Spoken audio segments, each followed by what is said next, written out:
베네치안 어떤 아치 형상을 보여주고 돔도 보여주는데 이것은 그 이슬람 아치랑 이슬람 돔의 영향을 직접적으로 받았어요. 그래서 이전에 있었던 헬레니즘 돔 반구형 돔하고 굉장히 다르죠.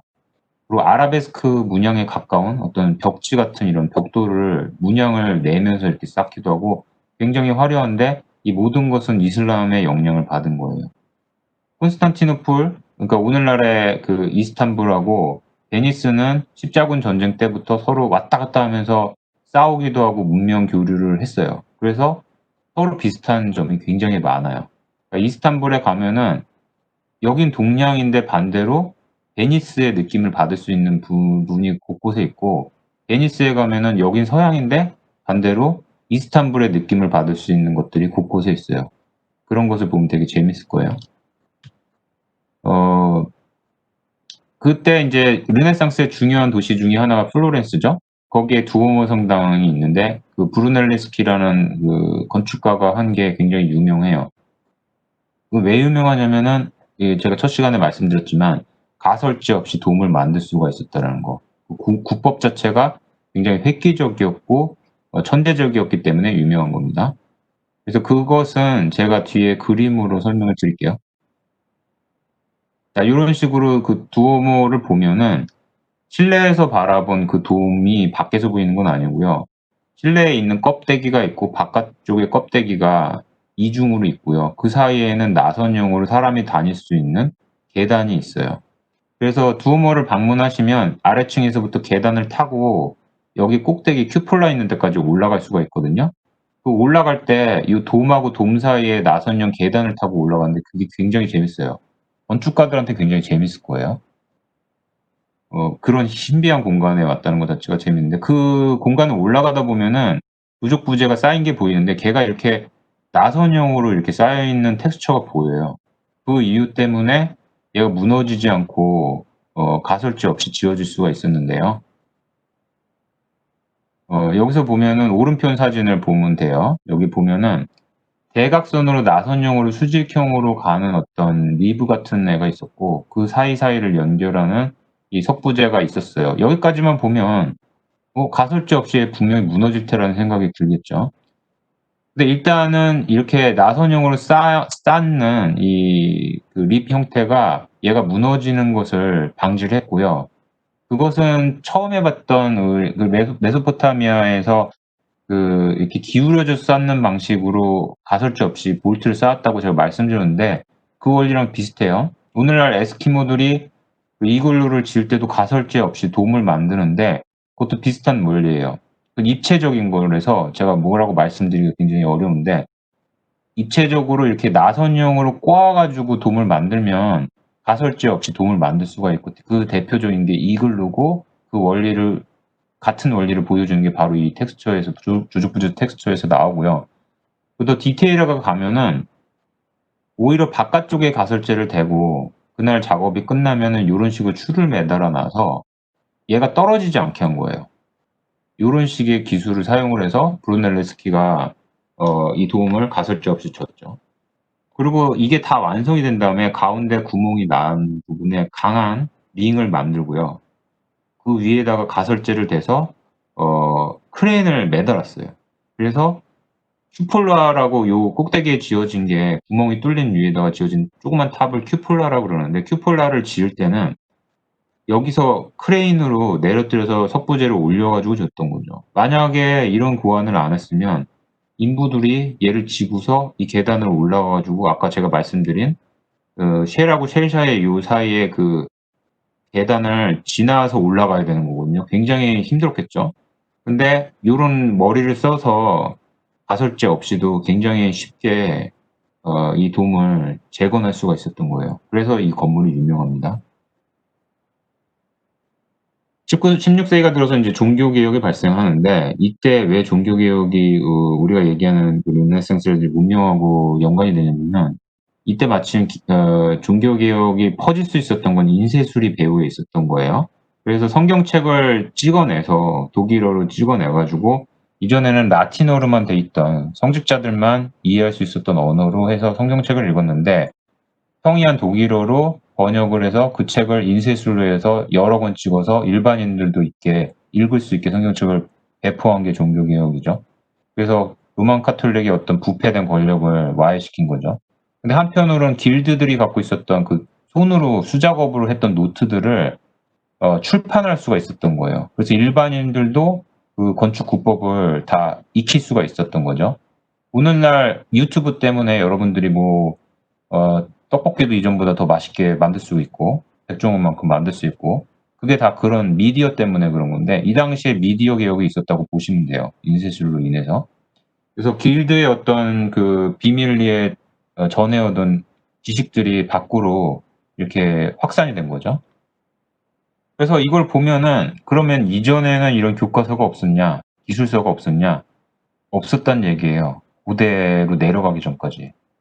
부끄럽지만 비트루비우스가 했던 건축서가 이전 시대에 있었고 로마 시대에는 그런 기술서가 없었던 것이 구전으로 전해지다가 인쇄술이 발달해서야 르네상스에 들어서야 비트루비우스 이후를 잇는 그런 어떤 건축서가 나오죠.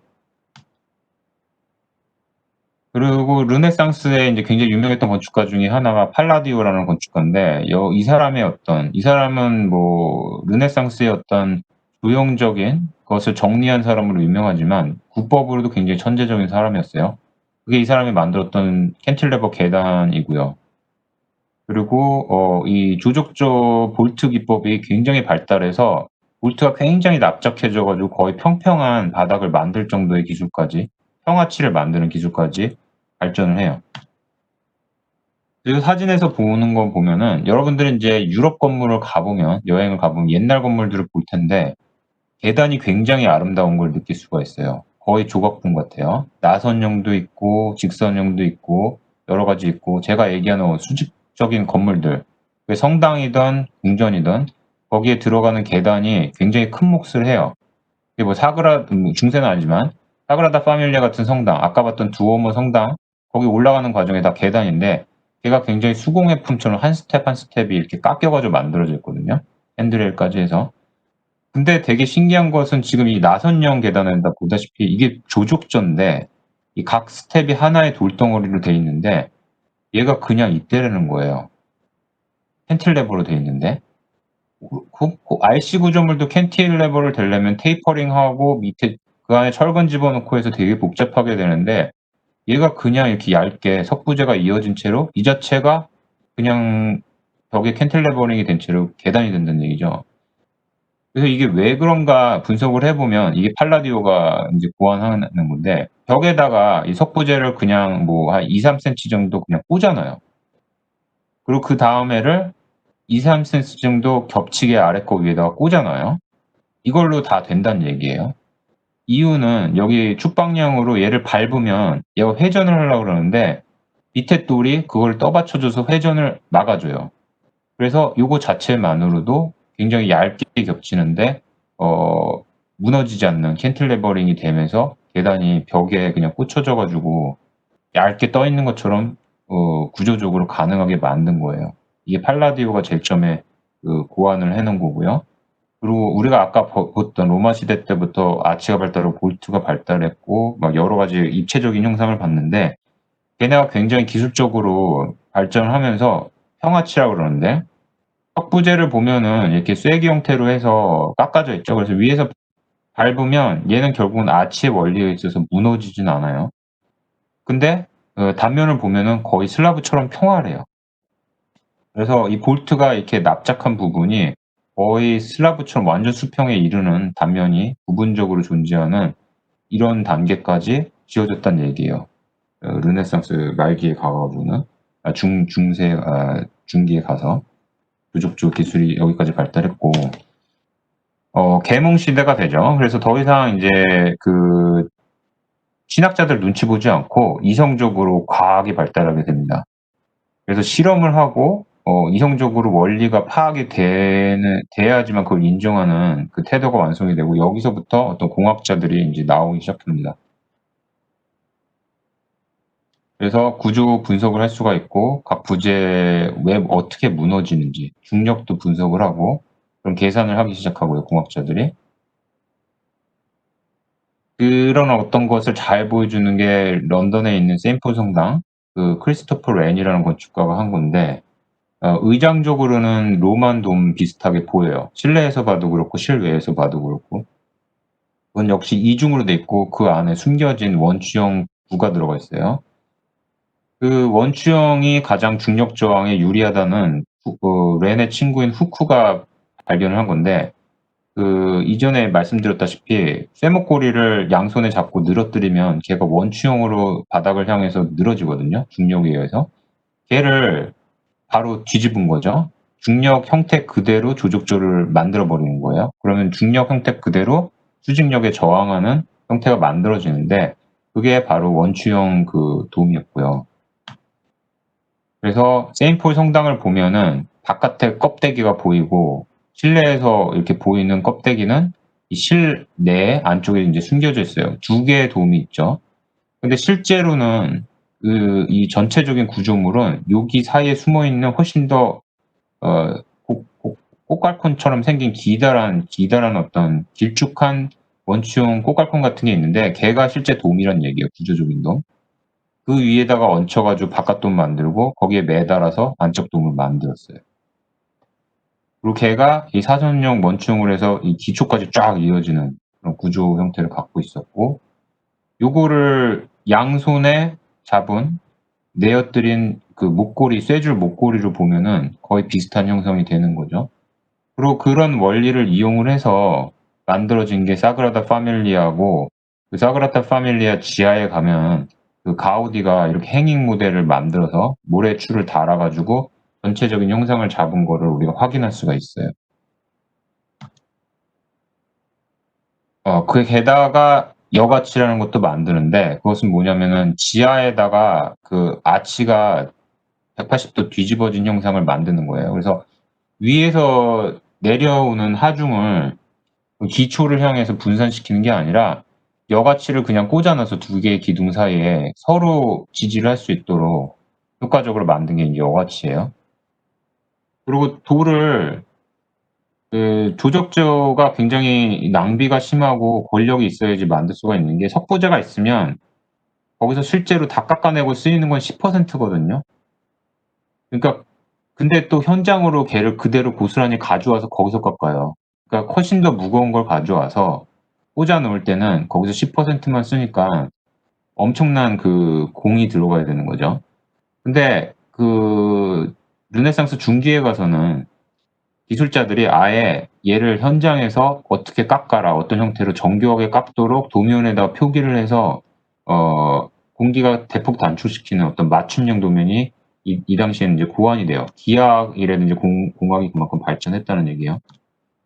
오른편에 보다시피 입체적으로 어떻게 돌을 석부제가 어떻게 돼야 되는지 미리 재단을 다 할 수가 있었고 설계를 할 수가 있었고요.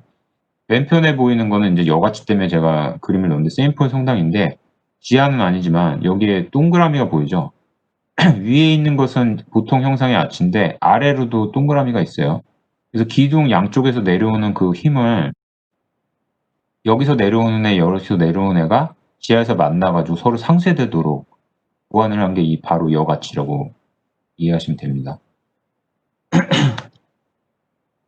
그리고 그런 식으로 해서 등대도 만들었고, 왜냐하면 등대가 이제 횡력이 굉장히 심하잖아요. 파도가 치고 옆에서 폭풍에 의해서 바람이 치고, 그러니까 석부제가 그냥 뭐 쇠 타일을 넣는 정도로는 해결이 되지 않는 거예요. 그래서 애초에 석부제 자체를 그냥 직사각 형태로, 직육면체 형태로 자르는 게 아니라 퍼즐처럼 만들어요. 마치 레고 블록처럼. 그래가지고 서로 횡력을 작용해도 얘가 떨어져 나가지 않는 거예요. 재가치라는 걸 만드는데, 이것은 이제 우리가 조족조를 얘기하면서 수평력을 저항하기 위해서 아치가 나왔어요. 그리고 볼트가 나왔는데, 그게 오늘날 어떤 평활한 슬랍으로 가는 과정 중간쯤에 있는 게 재가치라고 생각하시면 돼요. 그래서 아까 본 것처럼 굉장히 납작한 아치를 만드는 구법이 바로 재가치예요. 그래서 왼편에 보면은 이 아래에 있는 게 등대. 그래서 등대를 쌓은 석부제를 보면 거의 퍼즐처럼 이렇게 맞물리도록 돼 있어요. 그래서 아무리 옆에서 쳐대도 비바람이 얘가 미끄러지지 않죠. 그리고 위에 보이는 것, 이것이 제 가치인데요. 이런 어떤 공장 건물이 이제 이 당시에 지어진 18세기 말에 지어진 건축물을 보면은 유럽에서 이렇게 제 가치 천장으로 돼 있는 걸 알 수가 있어요. 바닥은 평평하죠. 근데 단면을 보면은 밑에는 약간 궁융형이고 얘가 위에는 평평한데 이 궁융형도 굉장히 납작해요. 근데 요렇게 조족이 아치가 될 수 있었던 것은 요 사이사이에는 오늘날 보에 해당되는 보가 목에 철물이던 초기에는 목재였는데 걔가 지나가고 그 사이에다가 이렇게 약간 그 아치 형태를 두르고 조족 부재를 쌓아요. 아주 납작한 조족 부재. 그리고 거기에 시멘트 같은 걸 발라 가지고 얘가 더 단단히 붙어 있게 한 상태에서 위에다가 수평한 바닥면을 형성을 한 거예요. 이렇게 납작한 아치를 잭 아치라고 그러고 얘가 버틸 수 있었던 건 요 보에 해당되는 부위가 굉장히 강력했기 때문에 형태가 이렇게 옆에서 오는 아치를 받아줄 수 있는 사선 형태로 됐기 때문에 얘가 된 거고요. 그리고 요 보가 형태가 점점 발달해서 오늘날 쓰이는 H 형광에 가까운 보 형상, 철골 보 형상에 가까운 걸로 발전하는 걸 우리가 볼 수가 있죠. 자, 그리고 그래서 이제 계몽 시대를 거치면서 공학자들을 만들면서 유럽 각국에서는 대학교들이 만들어지는 게 다 기술력을 중심으로 하는 기술 대학이에요. 폴리테크닉이 만들어져요. 그래서 엔지니어들은 건물 구조의 타당성을 검증하는 어떤 전문가로 이 당시부터 자리 잡았다. 이런 부분이 국내 우리나라의 어떤 역사를 보면은 없는 부분이기 때문에 오늘날까지도 굉장히 미약한 부분이기 때문에 아쉬워요. 그리고 당시에 이렇게 구조 분석을 할 수 있었기 때문에 훨씬 더 이전 세대에 지어진 건물들이 뭐 균열이 가거나 그랬을 때 이게 왜 균열이 갔는지 분석을 해낼 수 있었고, 그래서 훨씬 더 선진화된 기술로 얘를 어떻게 보강할지도 고안을 할 수가 있었어요. 거기까지가 이제 전반부고 1시간 지났죠. 그냥 계속 이어서 할게요. 후반부도. 자, 국법에 대한 것인데요. 이제부터는. 음, 쉬었다요? 한번 제가 채팅창을 보고서 분위기 좀 파악을 하고 할게요. 자, 공유 중지하고. 자, 계속해요. 쉬었다요? 여러분들 뭐 영화 한 편 보는데 1시간 반 정도는 견디잖아요. 그쵸? 쉬었다 가는 게 좋을 것 같아요. 반대 의견 없죠? 좋아요. 그러면 휴식을 갖겠습니다. 근데 너무 길게는 안 하고요. 5분만 할게요. 5분. 화장실 다녀오는 정도로. 10분이면 약간 좀 긴 것 같아요. 온라인